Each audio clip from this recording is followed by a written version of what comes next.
প্রথমে কড়াইটা গরম করে তার মধ্যে একে একে পেঁয়াজ কুচি দিতে হবে। দেওয়ার পরে ওখানে রসুন কুচি আর লঙ্কা দিয়ে একটু নাড়াচাড়া করতে হবে। নাড়াচাড়া করে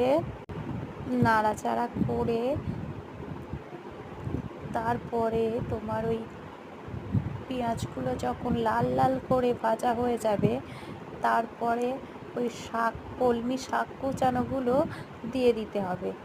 দেওয়ার পরে কলমি শাকটা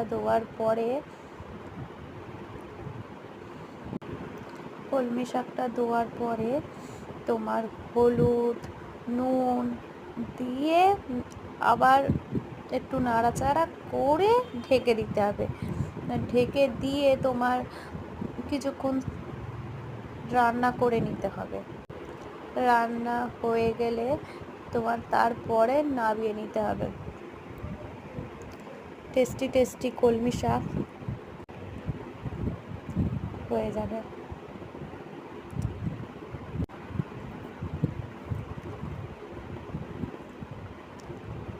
এই রেসিপিটা যদি ভালো লাগে আপনারা বাড়িতে একবার ট্রাই করে দেখবেন, অবশ্যই ভালো লাগবে।